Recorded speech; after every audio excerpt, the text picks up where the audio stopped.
वचन कहता है जो परस्त्री गमन करेगा उसको घायल और अपमानित होना पड़ेगा, और उसकी नाम धराई यानी उसकी बेइज्जती, उसके नाम पर लगा हुआ कलंक जो है कभी भी मिटेगा नहीं। आप जब अन्य जातियों को, यूथ को, लड़कियों को, लड़कों को जब व्यभिचार करता हुआ देखते हैं और आप देखते हैं कि ये उनके लाइफ में नॉर्मल है और आप उन्हीं की तरह उनको फॉलो करना चाहते हैं, वेट, आप आम का पेड़ नहीं, आप अंगूर की बेल हैं और उसकी टहनियां हैं। अगर आप सूखे तो हालत जान लेना। परमेश्वर क्या कहना चाहते हैं? परमेश्वर ने कहा तुम व्यभिचार मत करना, क्योंकि एक व्यक्ति जब मसीह में आ गया और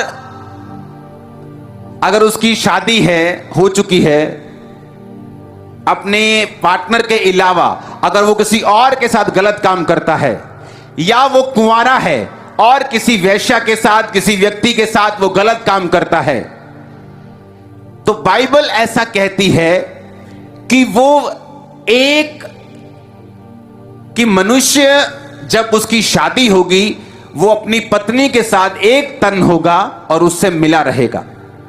परमेश्वर ने कहा जो वेश्या के साथ संगति करता है वो एक तन हो जाता है, यानी उस वेश्या की लाइफ में जितने श्राप हैं, जितने कर्स हैं, जितने उसकी फैमिली के बैकग्राउंड के कर्स हैं, बीमारियों के, कैंसर के, एड्स के, जितने शुगर के, गठिए, जितने कर्स हैं वो तुमने शेयर कर लिए।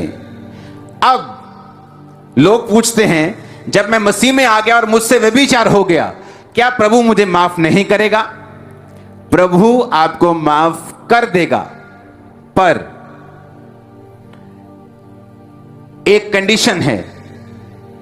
आप रास्ते में मान लो जा रहे, एक बंदा जा रहा है रास्ते में, उसका एक्सीडेंट हो गया और उसकी एक बाजू टूट गई और डॉक्टरों ने उसे काट दिया, क्योंकि वो रफ ड्राइविंग करता था, शराब पी के रोड पे निकल जाता था, मस्तियां करता था रोड पे, और उसका एक्सीडेंट हुआ, एक बाजू काट दी गई। उसने फिर फैसला किया आज से मैं शराब नहीं पीऊंगा और जब रोड पे जाऊंगा अच्छी रीति के साथ चलूंगा और कभी भी मस्ती नहीं करूंगा और कभी भी शरारत नहीं करूंगा। तो मैं आपसे ये पूछना चाहता हूं, जब उसने तौबा कर ली कि दोबारा वो गलती कभी नहीं करेगा, क्या उसकी बाजू वापिस आ जाएगी? मैंने कहा क्या उसकी बाजू वापिस आ जाएगी? नहीं आएगी ना। उसी तरह से जब एक आत्मा में आप गलती करते हैं, एक व्यभिचार करते हैं, प्रभु आपको माफ कर देगा अगर आपने माफी मांगी है, दोबारा ना करने का आपने निश्चय किया है। पर जो बाजू, जो आत्मिक आंख आपकी कट चुकी है, वो तमाम उम्र तक, आपकी लाइफ के मरते दम तक आपको उसे सहना होगा, चाहे आपने माफी मांग ली है तो भी। जितनी औरतों के साथ आप सोते जाएंगे उतना अधिक घायल और अपमानित आप होते जाएंगे। दाऊद जब उसने व्यभिचार किया बैतशबा के साथ और उसके पति को मरवा दिया, और नातान आया और उसने कहा कि तूने ये गलत किया, तूने जो तलवार चलाई तेरे घर पे भी तलवार चलेगी, तूने जो व्यभिचार किया तेरे घराने में भी अब ऐसा ही होगा। और दाऊद का बेटा उसके खिलाफ हुआ, तलवार चली, वो मारा गया। दाऊद के बेटे ने दाऊद की ही औरतों के साथ कुकर्म किया, व्यभिचार बोया, दाऊद ने व्यभिचार काटा। और दाऊद ने ये व्यभिचार की फसल तब काटी जब परमेश्वर ने उसे माफ कर दिया था, तो भी दाऊद की जिंदगी से इस पाप का असर उसके मरते दम तक कभी नहीं गया। प्रभु ने उसे माफ कर दिया। उसने प्रभु से कहा कि प्रभु मैं शोक करता हूं अपने व्यभिचार का, मुझे माफ कर, मेरी हड्डियों में चैन दे। खुदा ने उसे माफ कर दिया, यह पक्की बात है। लेकिन उसका बेटा उसके खिलाफ हुआ, फिर वो मरा। जब सुलेमान के राजा बनने का टाइम आया, उसका एक और बेटा उसके खिलाफ हो गया, उसके घर में फिर तलवार चली, उसका बेटा फिर मारा गया। लोग फिर निराश हुए, क्योंकि ये दाऊद की बोई गई फसल थी। पाप माफ हो सकता है, पर उसके कॉन्सिक्वेंसेस, उसका असर आप और आपके परिवार पर कभी भी आपकी जिंदगी भर खत्म नहीं होगा। यह बात को याद रखना। माफ वो कर देगा आपको। आपने व्यभिचार कर लिया, अपनी गर्लफ्रेंड के साथ सो गए, आपने माफी मांगी, आपको माफी मिल गई, बट उस पाप का जो कॉन्सिक्वेंसेस, जो असर है आपकी लाइफ पर, आपके मरते दम तक। दाऊद 70 साल का था। इमेजिन करो, 40-45 साल की उम्र में उसने पाप किया और 70 साल की उम्र तक भी, माफ होने के बाद भी वो कॉन्सिक्वेंसेस, उस असर ने उसकी लाइफ का पीछा नहीं छोड़ा।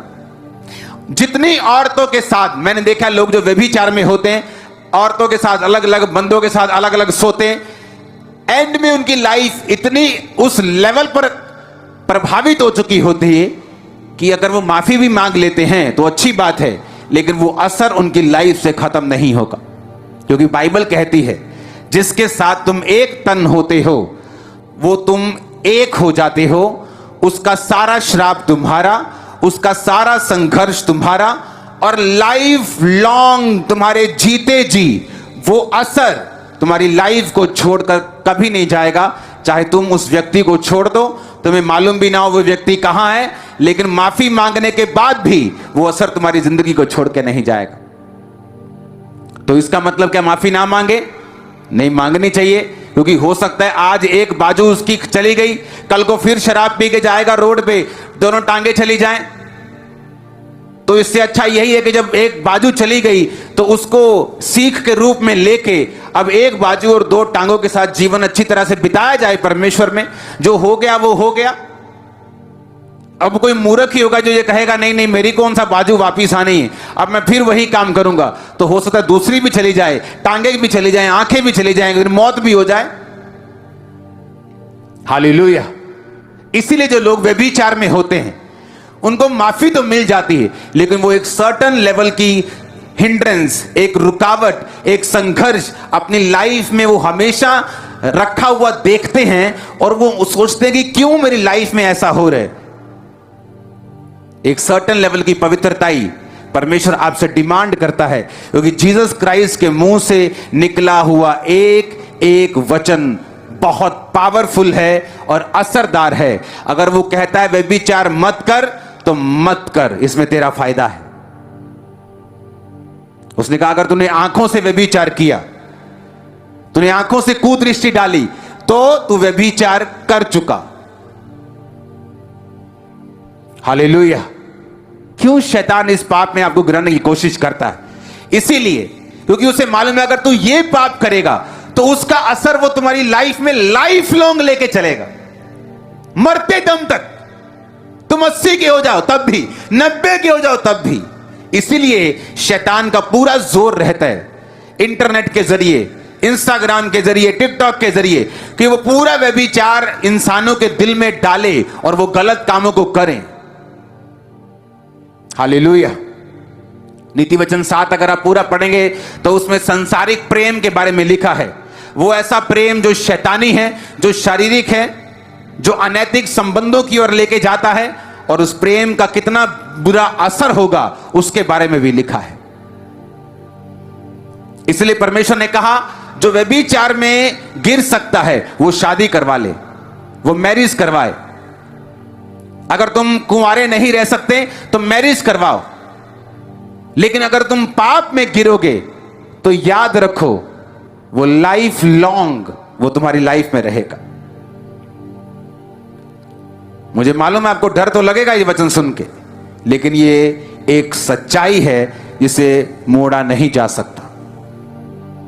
सैमसंग ने पाप किया, व्यभिचार किया, उसकी आंखें निकल गई, खुदा से माफी मांगी, आंखें वापिस तो नहीं आई, पावर वापिस आ गई, फिर से वो काम करने लगा और हिला दिया पूरा मंदिर, लेकिन आंखें वापिस नहीं आई। जब जागो तभी सवेरा।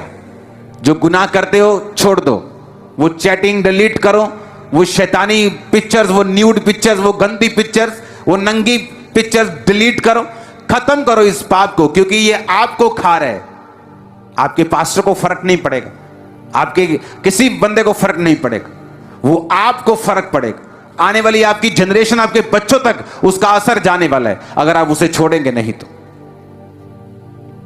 इसलिए शैतान का पूरा जोर लगा है इंटरनेट के जरिए पूरी वो वल्गर चीजों को फैलाए, नंगी चीजों को फैलाए। जो नंगी लड़कियां लोग सीडी लाके देखते थे, अब इंटरनेट पे आराम से मिल जाती, क्योंकि शैतान का फुल जोर है कि आपको इस पाप में फंसाए। उसको मालूम है इस पाप का असर क्या है।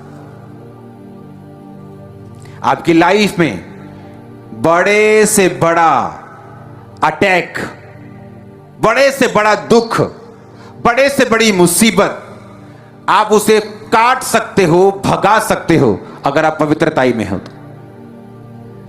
पवित्रताई एक गुण नहीं, पवित्रताई एक फायर है, एक पावर है, एक ताकत है, एक हथियार है, जो बड़े से बड़े अटैक को फिनिश कर सकती है आपकी लाइफ से। वो शर्मिंदगी को फिनिश कर सकती, वैरी को शर्मिंदा रख सकती, अगर आप पवित्रताई की सामर्थ्य को समझ जाएं तो। कितने इस बात को समझ रहे हैं? आज लोगों को पता चल रहा है कि जीसस क्राइस्ट के वर्ड वो दिखने में सिंपल हैं, पर अगर उनके बीच में घुस जाओ तो वो आपको सुधार देते हैं। हालेलुया। जब आपको मालूम होता है कि ये व्यभिचार 5 मिनट का मेरी लाइफ लॉन्ग मुझे तंग करने वाला है, तो मुझे नहीं चाहिए। ये 10 मिनट की गंदगी लाइफ लॉन्ग। और परमेश्वर ने क्या कहा, नीति वचन फिर से पढ़ेंगे। उसने कहा उसको घायल और बेइज्जत होना पड़ेगा, उसकी नाम धराई कभी नहीं मिटेगी। आज तक दाऊद के पाप के बारे में जिक्र होता है, उसकी अच्छी बातों का भी जिक्र होता है, उसके पाप के उसकी नाम धराई आज तक मिटी नहीं।